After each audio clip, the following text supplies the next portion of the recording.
All right. Hey now, everybody. It's Rob from 1061 KISS FM here with my tag team partner in podcasting, the wonderful, the rambling Jerry Valeri. Good morning, Jer. Good morning, and may I please start by saying, go Penguins. Whatever. Go Penguins! I know they don't care over there in Evansville, but here in Happy Valley, woo, we're all a little tired this morning and super fired up. Okay. Well, obviously you're not fired up from SmackDown, I wouldn't think. You're fired up from the past. I mean, you know what? They're my least favorite team in hockey, but I know you like them, so I mean, I'll let you have this. I don't like them. I love them. No theme music again today because this computer is going to blow at any moment. Let me tell you a quick story about SmackDown Live, and this will sum up everything you need to know, and then we can go into your notes, talk about anything you want. I tried to watch it live Tuesday night, and I fell asleep 5 minutes in. I didn't even know I was tired. I fell asleep. So I turned it off when I woke up and went to bed. Yesterday, I got home from work. I was like, well, I've got to watch it. So I've got to watch it now. And so I started to watch it, and I started from the beginning again because I knew that I'd missed stuff. And I fell asleep again during the first promos. I fell asleep again. And I sleep a normal amount. I wasn't tired. It's putting me to bed. Last night after the Penguins won, I was wired up and I was able to stay awake for it, but it was tough. It was a tough one to get through. Now the London shows, now that you pointed out, I see everything you were talking about in the last one. The production's weird. The slow motion is weird. Everything seems flat and weird. I don't like the London. I always thought something was off. Now I just flat out don't like the London shows. So, okay, does that mean, by the way, I agree, I hate the London shows. Does that mean you see what I see or you don't see what I see? And answer honestly. I see what you see. You told me what to look for. I don't think I ever would have saw it on my own. I don't. I watched these London shows forever. It's just like, okay, there's something not right here. I don't love the promos were flat. Everybody seemed off. But up until last year, I didn't even remember that they were taped. And now that I know that they're taped and it's edited and the production seems, you're right, there seems to be a lag. And when they cut the slow motion, I was really checking to see there's like a camera flicker thing that you were talking about. It's all there. So on the post show after the last episode, only Tony mentioned seeing what I see. No one else decided to say they did or didn't. What I was saying was, if you're watching this and haven't seen the last episode, is when they come from overseas, I don't know what it is. I don't know exactly what the cause is, but I just notice, and I know it's not like necessarily a taping thing because like when SmackDown was pre-taped regularly, I didn't notice these things, but I could tell you immediately when they're overseas because the speed of the tape, I don't know if it changes. It's just different than when they record in the States. I have no idea why. I cannot explain it, but I notice it and it drives me nuts. I watched looking for that, and I think I saw it. Okay, well, I appreciate you saying that because it drives me crazy. So there's that. I would suggest that the reason you've fallen asleep twice during the first 5 minutes is because probably has something to do with my first note. My first note reads, "These stacked promos are killing me, bro. Why are they starting every show with these god-awful stacked promos? Stop it." Every single show, every single one of them, and Tuesday nights was the most egregious because there was no reason for Baron Corbin to come out there, and they just did it to crowbar that 6-man tag in with Sami Zayn. Honestly, Jared, if you want me to be totally honest, and here's a big problem with it, if you would have asked me who all was involved and what the purpose of the stack promo was, I couldn't tell you all of it. I couldn't tell you all of it. I could tell you. The biggest problem with the problem with SmackDown Live is that their main event is the least interesting thing on their show right now. Their champion sucks. I'm sorry, Randy Orton didn't always, but today he sucks. Nailed it. Jinder Mahal has no heat going in with Randy Orton. Nailed it. You need to make Jinder Mahal, like, why in the world, if you want to give Jinder Mahal a push, eventually the world champion, that's fine. I can actually see it. But have him go after Kevin Owens first. Have him go after... they're taking him from literally jobber status to main event status, and this is the millennial booking that drives me nuts, man. Where is the step? Why are we supposed to believe that someone who's been jobbing to three-man band his career is a world title contender? Where is that? Where is the steps? There were 6 people. Where are the steps? There were 6 people. If you count the Singh brothers, there were 8 people. But there were 6 people in that Stacks promo. And 5 of them I could see in a main event for the World Championship. I could. I could definitely AJ Styles, of course. Kevin Owens for sure. But then over Jinder Mahal, I would take Sami Zayn or Baron Corbin as a more legitimate threat to Randy Orton than Jinder Mahal. I'm sorry, that would be like trying to give Breezeango or trying to give Fandango the World Championship. He was a jobber as a single star forever. Like, you've got to build them up. You've got to do it like they're doing with Breezango. You can't just be like, #1 contenders match, and it looks like James Ellsworth is going to get it. Dude, I get that the elevations happen quicker now than they did in the 90s and you know, what we would call our heyday and stuff, but this is absurd. And it's not even just like millennial booking anymore. The problem is it's not booking. It's not even bad booking. It's the absence of booking. It's just taking the bottom and moving it right to the top as if forget everything you've seen so far. And that's the kind that I find insulting, and that's why I'm really you're right. I mean, and not only that, like I get the thought process of putting the strap on Randy Orton, but we've got to we being the bookers have to come to terms with the fact that this is not connecting with anybody. And I'm looking at the crowds. I'm trying to see, because I've been wrong. My opinion is not the gold standard. Mine is. People disagree with me. That is true. People disagree all the time with me, and I sometimes swim upstream with wrestling. But I think that the majority of people don't. It's not even like a Roman Reigns hate with Orton. Nobody cares. That's the worst. It's the wrong kind. That's the death knell. Yeah, but I'm not sure how aware they are of it. I don't even. You don't see it on like the news sites. I know you don't check them out, but. Like, they address the Roman Reigns stuff. They address it quite a bit. You don't hear people saying what we're saying about Orton right now. You know, it's just like, but I agree, and I consider myself a fan of his. I may even put Orton in like my top 20 of all time kind of stats. Like, he's really good. He is a terrible fit for champion on a show that has several logical choices for champion. Orton's not the guy, and the #1 contender is not Jinder. It's just not. If you want to have multiple people involved in an angle, you've got to think of something better than just Stacks promos. They went from that Stacks promo to start everything off to the women's thing that just seemed stacked and forced. Like, the first hour of SmackDown was awful. I thought it was awful. Yeah, it was the whole show. I thought was pretty bad. Although, as we're talking further into the show now, I really want to get your thoughts on one segment in particular. Do you know which one that is? I do. I know what you're going to ask me. Okay, I'm going to ask you about the Fashion Files. Yes, they're coming around on me. I did enjoy it. Yeah, well, I was wondering because there's sometimes when, like, I don't know, I guess like I'll be watching something out of the corner of my eye, or maybe already have something written off before I actually see it play out. And that happened to me last week. Is that what you think it was? That was my question. I think that it's this preconceived notion that it's Breezango and I'm going to hate it, and I wasn't paying attention. Okay. And I was like, I don't like the Fashion Files, but can I tell you? But then you either said it on the podcast or someone wrote it on the Post to Post show, and it was a red flag to me, because they wrote like, I guess not last night's, but the week before, the Fashion Files, the wall was just like, I guess they had a wall of hidden jokes. Yeah.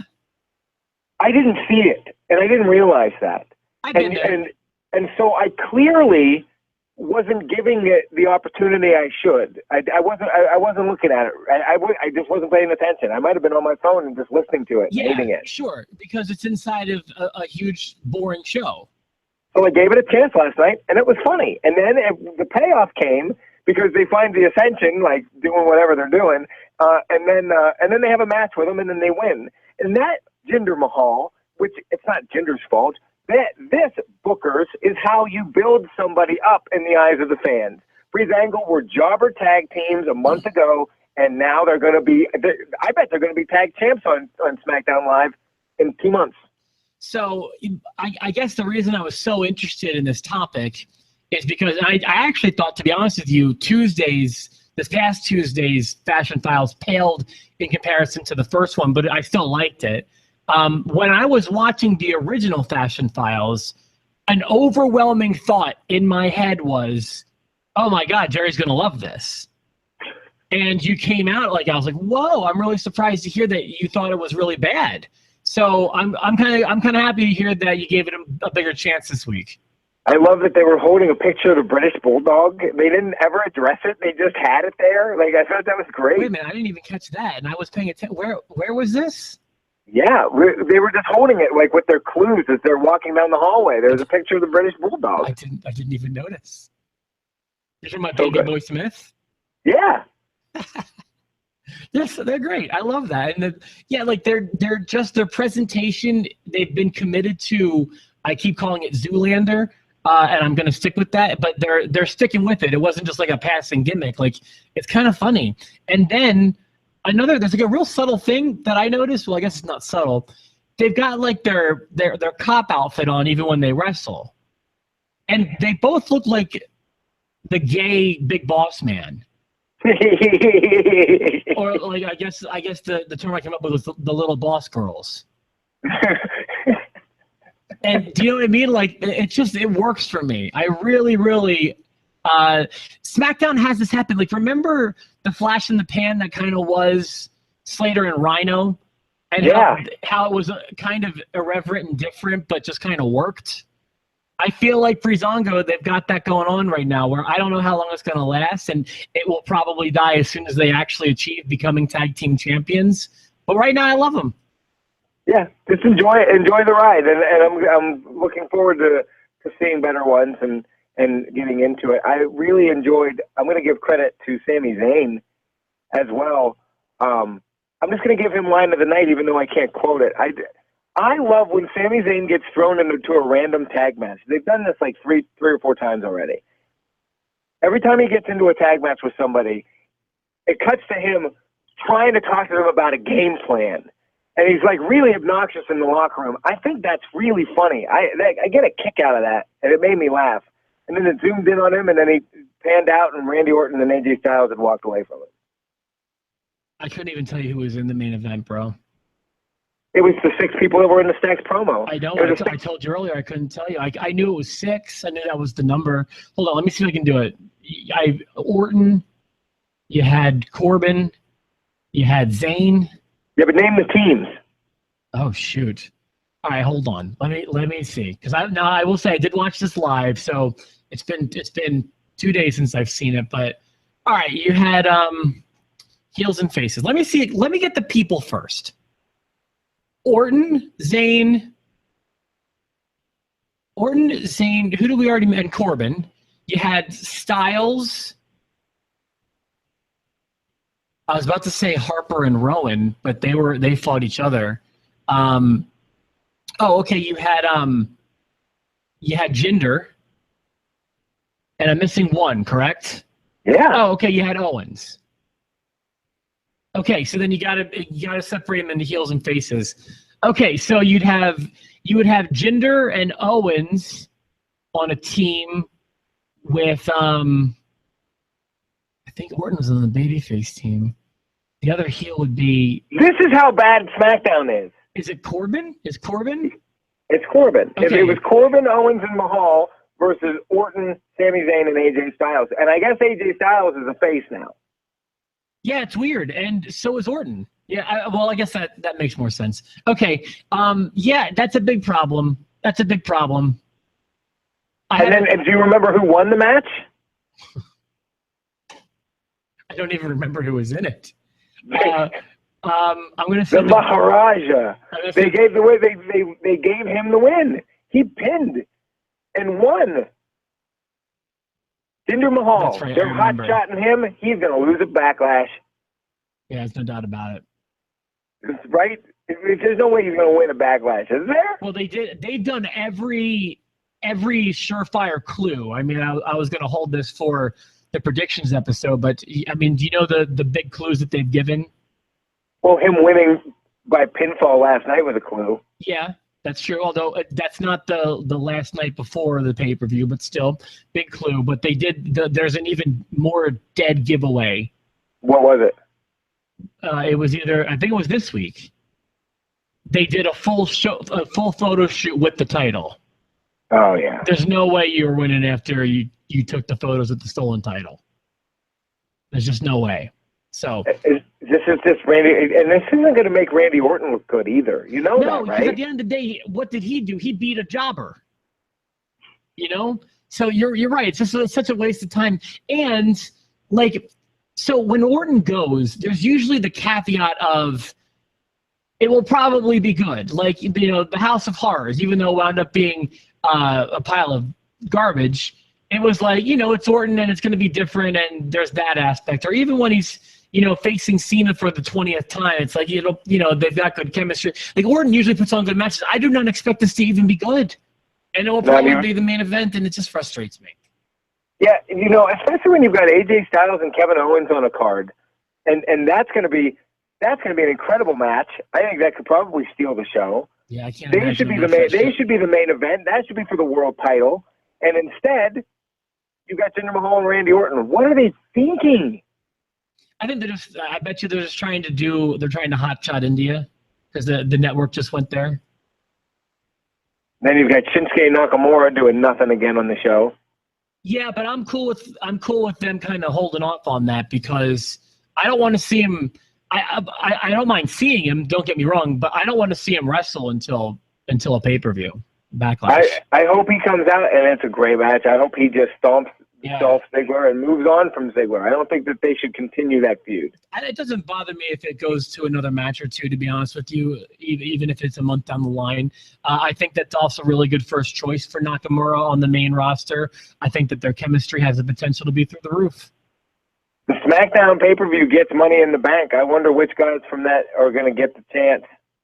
Or I wonder if there'll be any Raw presence on that show. I wonder if there'll be like a Raw ladder match.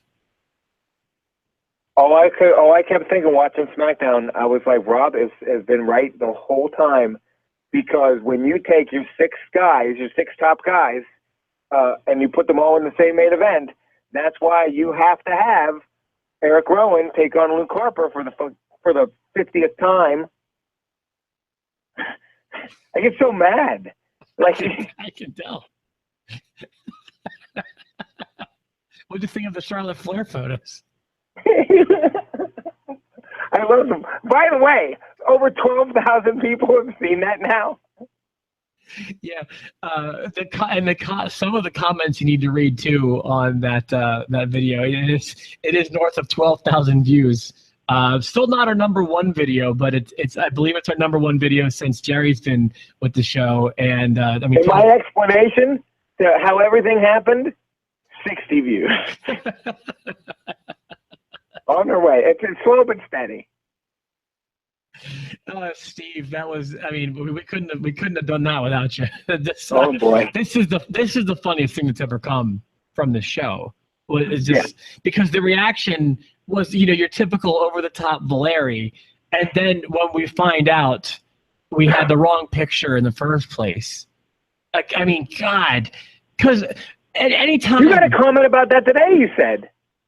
Oh, yeah, we got a great one. The comment was like, why are they reacting like it's something good? It looks like a transvestite or something. I don't even mean to keep coming down on, like, I'm not even trying to make fun of transvestite. That's what the comment said. And I tried to explain to the person that we were sent the wrong photograph. And I explained it better in this video. And I sent the link to last episode. The photo we got was pretty nice. We'll never be able to show that either. But the photo Steve originally sent was great. And then there's the added comedy of, dude, anytime nude photos leak, you never hear people saying like, "Oh, this looks terrible." No. Whether it's the world of Hollywood, whether it's pro wrestling, it's always a pretty safe bet that people will be flattering and complimentary about the photos. And then there was Charlotte. Oh, no, and that poor girl. And then there's Valeri, who's the victim of he's just everything. And then something else I thought was kind of funny is I found a really funny screen image from the video when you're explaining what happened and you're doing your retraction, and you made this great face at the funniest moment that had me literally to the point of tears. So I screenshot it and I shared it on your wall because I assumed that the only people who would really see it are our mutual friends. Wrong. Which is like the post-to-post viewing people, your wife, my girlfriend, a couple people we worked with in state college together. We really don't have that many common friends that aren't on the post show. So I was just like, I'll share this and put a funny comment about him liking transvestites, and our mutual friends will find it funny. I don't know if people are just stalking Jerry's page or why it's appearing in people's news feeds, but I mean, we don't even have 20 common friends, and the thing has over 20 reactions to it. And you've said you've lost friends over this, and I thought there was someone that actually thought they were like, "Well, you're into dudes." It's just some hillbilly, and I was like, maybe I am. But why did dude even see it? Because it's on my page. I know, but what? How? I never just go and scroll down someone's page. I just scroll down my news feed. I'm popular. You got 12,000 views. I call that pretty popular. I'm gonna be in a gay pride parade. I'm gonna get invites here by the end of the week. I'll accept them. Just a few more things from SmackDown, if you don't mind. Oh, that's fine. I might fall asleep. What did you think of New Day's video game promo? Whatever. Okay, I kind of liked it, but I love video games. And then one thing I didn't like, I thought came off really badly, but I'm curious as to if you got the same vibe from it.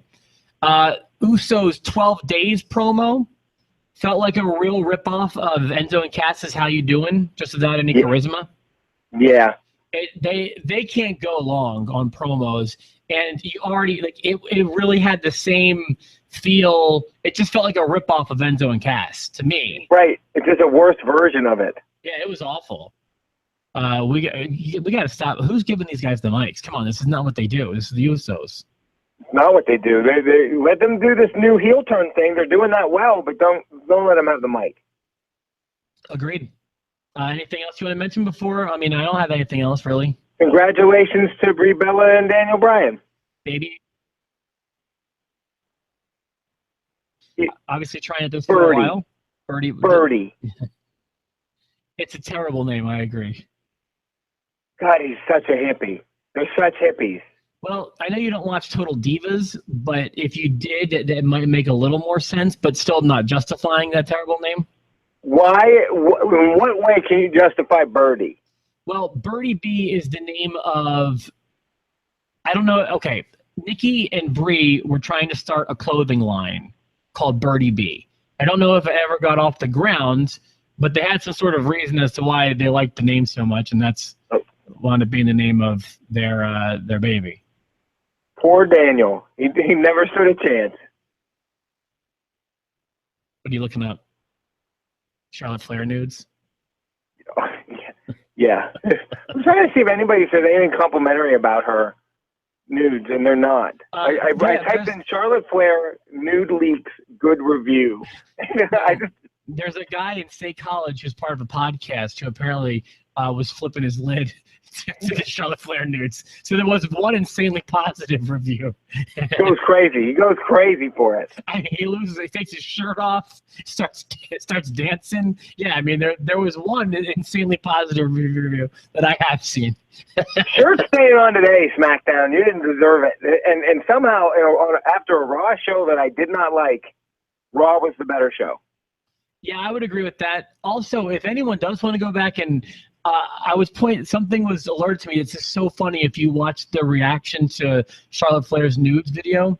So you start that episode in a hoodie that says Hershey's chocolate. Do you know where I'm going with this? I do. You're going to call me out. Go ahead. No, I'm not calling you out. It's hysterical. So while the disrobing happens, you take off your Hershey's chocolate hoodie to reveal a Hershey's chocolate T-shirt. I love Hershey's chocolate. Who doesn't? And that's just part of why we love you, Jer. Right. All right. So then, for myself, the Robin, my tag team partner in podcasting, the chocolate loving, Charlotte loving, Jerry Valeri. We'll see you on Tuesday with another episode of Post to Post. Have a great weekend, everybody. I love ugly boobs. Sorry about my mouth today.